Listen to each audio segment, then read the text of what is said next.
Hello everyone, this is Lukasz, also known as Lukish or Bodybuilding. And right at the start, as always, a quick disclaimer.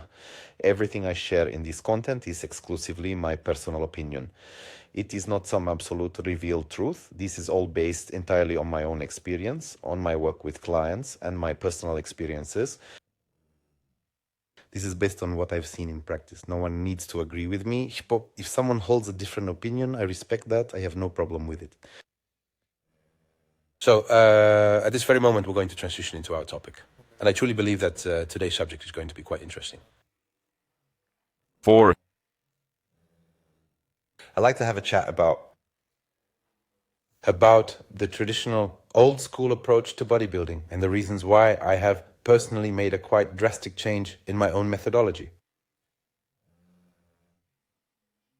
Because there's also something that I've been observing in this particular sport for many, many years.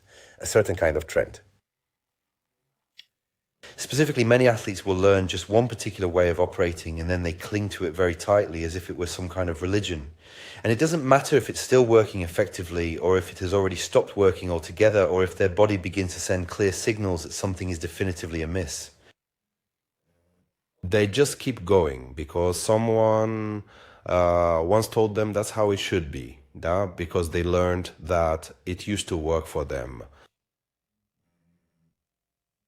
And I, for a long time, was in precisely that same location, and I had the very same way of thinking. For years, I honestly believed that bodybuilding was all about continuously adding more. More food, more protein, more training, more substances. When something wasn't progressing as it should have, the only response we ever had was this: let's just add a little bit more to it. Let's just add even more. Let's do more. And you really get drawn into it, and you think that the more you wear yourself out, the more you put into everything, the better the final result will be. He thinks that he has to force himself to eat, that he has to. I'm feeling unwell. That one needs to operate at a lower capacity because you see that's simply the price to pay of truly exceptional, even immense proportions. But today, I now perceive it in a completely different light, looking back on it. To be honest with you, I believe that was one of the biggest mistakes I have ever committed. For a really long period, I was just consuming truly absurd quantities of protein, 450 grams. That amount was my absolute bare minimum. Often this protein would reach as much as 500, sometimes even 600 grams. And I'm speaking here, and it's important to emphasize that I'm only talking about protein from animal products. This means I didn't count what was also in rice, other carbohydrate products, and so on. On top of that, 6 or 7 meals a day, plus an intra-workout drink. Sometimes there were even shakes in the middle of the night. To sum up, eating almost continuously. And at the time, it truly seemed to me that this is exactly how it's done, because that's what my idols were doing, you know. And today I know that it wasn't giving me any more muscle, not at all. Instead, it caused, first of all, worse digestion, constant inflammation, a decline in my well-being, and generally, increasingly worse functioning of my entire body. And it was precisely the same story when it came to the assistants during the absolute height of what I would refer to as my career. I was getting onto some really high doses. And from this perspective, I can tell you one thing. It didn't suddenly make me build some huge, magical, or even greater amount of muscle mass. Instead, it very effectively added water retention, additional inflammation, and other problems that I simply didn't want to see back then. Not that I didn't see it. On paper, you could say that everything appeared excellent because the significance was immense. I got up to nearly 140 kilos with relatively low body fat, around, I don't know, 10, 11% maybe. But paper accepts anything, right? And in practice, one felt heavy, sluggish, like literally, I don't know, a pregnant cow. Bloated where it shouldn't be. Everyday functioning became worse and worse. My waist even reached 110 centimeters, despite low body fat and visible veins on my stomach all year. Leg or back training was simply torture, so it was impossible to do it optimally. But at that point, I still had the conviction in my mind that it must be this way, that it just had to hurt. That you must be feeling at this moment. You have to feel bad, and if you feel bad, it means you're doing a good job, because that's the price of being a freak, living uncomfortably. But that's not necessarily how it is. For me, a real turning point arrived when I started experiencing health issues. I developed problems with my liver and my kidneys. And I also want to emphasize one very important thing, because in reality, the cause of this wasn't anything I was doing. It wasn't the supplements I was taking. It wasn't my diet, but rather it was severe mercury poisoning. Of course, all the rest didn't help. It only compounded the problem, didn't it? Let's not delude ourselves. Well, in any case, that was the moment that truly forced me to stop and reevaluate absolutely everything. Not just the supplementation, not just the training or the diet, but generally my entire perspective on the human body, the return to full health, to complete well-being. It actually took me 3 long years. It was 3 years of work, analysis, changes, drawing conclusions, truly profound and far-reaching. But the most interesting thing is that I didn't just return to the starting point. I finally brought my health and my body to a better state than I had ever been in before. And today, I can truly and honestly state that the findings from my scientific investigations, my general well-being and my overall physical functioning are better than they have ever been, and they are genuinely superior to what you'd expect from a statistically average 38-year-old, that is someone my exact age, who has never ever trained, has never stepped foot in a gym, and has never resorted to using any kind of pharmacology.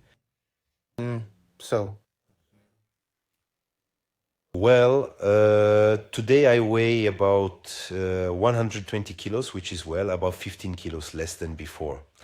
10, 15 kilos on average, but my waist has dropped below 95 centimeters. I don't have water retention. I don't have any digestion problems at all. I don't have any inflammation.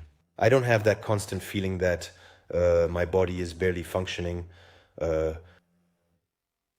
I'm recovering much better. My workouts, every single training session is incredibly effective. And the best thing about it is, despite over 20 years of actual training, I'm still managing to make progress somehow.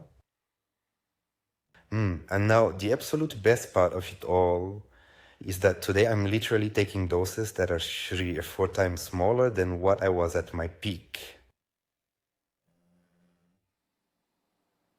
Yep. Over 50% less protein. And I came to understand that more doesn't necessarily mean bitter at all. Sometimes more just means more problems and not more positive results. Well, I also gradually introduced this very same approach with my own clients. Less overloading your system, less pointless pushing yourself, because the ego always wants more. Yeah, a much greater emphasis on overall health, on proper regeneration, on the control of inflammatory states, on digestion, and on the body's actual real-time physiological response. And very often, or rather, it almost always turns out that when a patient manages to eliminate all this excessive chaos from their life, their physical form and overall performance improve dramatically. And their general health also significantly gets better. And consequently, their entire athletic career can then continue for a considerably longer period of time. Today, many athletes, even the super heavy ones, even professionals from the highest level, no longer share the same approach that I once had, believing you must pack yourself with absurdly large quantities of everything, because otherwise you simply won't grow. It just often doesn't work out that way, as we might think it does.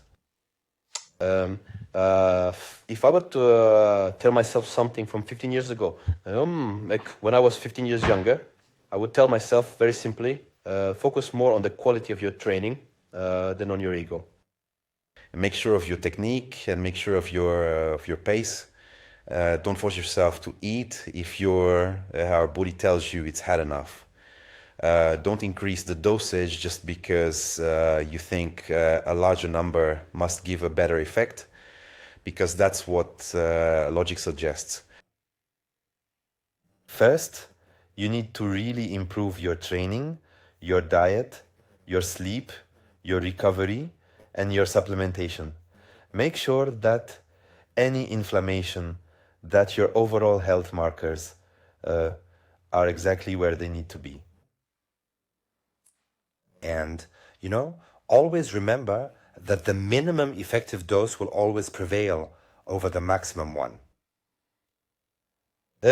And one more really important thing, don't start taking one medicine just to cover up the side effects of another, because that's just a road that leads absolutely nowhere. I've been down that road myself. Ultimately, Mike Sishwich, in my personal opinion, the single biggest flaw of the old school of bodybuilding was this one particular conviction for me. That in order to truly grow and make progress, you simply have to feel absolutely terrible. And many athletes, by the way, still repeat this, and many old school bodybuilders continue to say it. But today, we actually know that it's precisely the opposite, that the better your body functions, the better you feel overall, the more effectively it builds muscle mass. And that's probably the biggest lesson I've personally learned, having spent over 20 years involved in bodybuilding. So, if you want to delve deeper into the topic, read more. I recently added an article about it on True Bodybuilding. I expanded on it much more there than here. Well, there's always a place for discussion, so if you'd like to delve deeper into the topic, if you wish to ask a question or perhaps related to your personal experience, then as always, join us on the forum. There's room for discussion. You can calmly talk, try to analyze every single case. You'll find forum links and discount codes, as always, in the video description. Thank you so much for supporting the channel. Thank you for watching, for all your comments. If you liked it, as always, leave a like, a comment, share it, subscribe. If you haven't done so yet, leave your mark. Thank you very much for that. Thank you to everyone who made it to the end. And I'm sending my best, as always. Until the next video, take care.